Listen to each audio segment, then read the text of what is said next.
This is one of my favorite soups. We eat it at least once a week. We batch cook it so that we always have some in the freezer. It's good any time of year, and it's so easy to make, especially if you have an Instant Pot electric pressure cooker.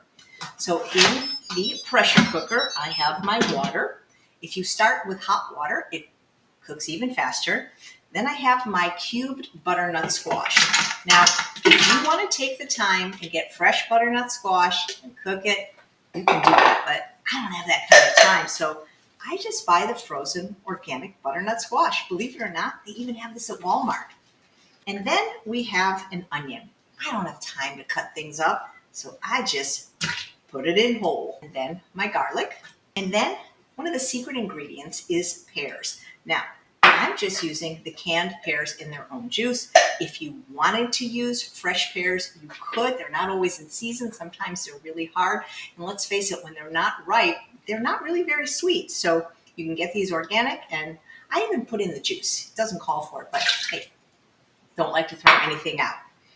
You know, I found that when I make certain recipes over and over, I just don't want to take the time to measure the ingredients. So what I do is I take jars from spices. When they're used up, I wash them in the dishwasher. The label comes off.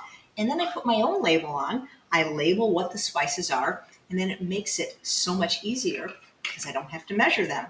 Always give it a sniff to make sure you've got the right one. You didn't mislabel. And then you put the top of the pressure cooker on. Think of this as 12 o'clock. If you always place it at 11 o'clock, it goes on easily. I have no idea what any of these buttons mean. I've never read a book or a manual in my life, especially since Audible came on. I just press the pressure cook button. I'm going to increase the time to about 6 minutes, and then I'll show you what it looks like when it's done. So when your soup is done, the pressure cooker will beep and let you know. You can either release the pressure immediately or just go about your business like I usually do, and then it will come down to pressure naturally and turn itself into a warming setting, kind of like a slow cooker. We'll take the top off. Note that there's these little handles on both sides so that you can put it there. There didn't used to be those there, and people would sometimes burn the top of their pressure cooker putting it near the stove.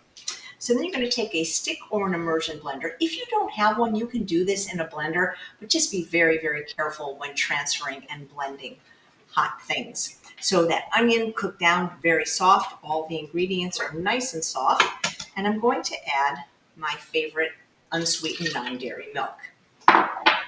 When using the immersion blender, keep it down and move it around. If you lift it up, you could splatter and burn yourself.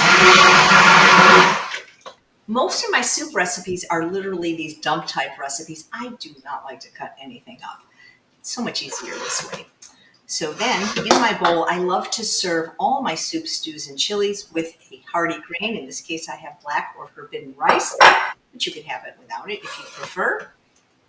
It's such a pretty color. A lot of people think of butternut squash as a fall favorite, but truthfully, at least where I live, it's available all year round, fresh and frozen as well. I also like to top everything with some greens, so whether it's arugula or whatever green you like, I just like to put it over the top. You can serve this with a nice piece of crusty bread. This soup freezes wonderfully. It's one of our favorites, and I hope it'll be one of yours too. Smoky Butternut Bisque.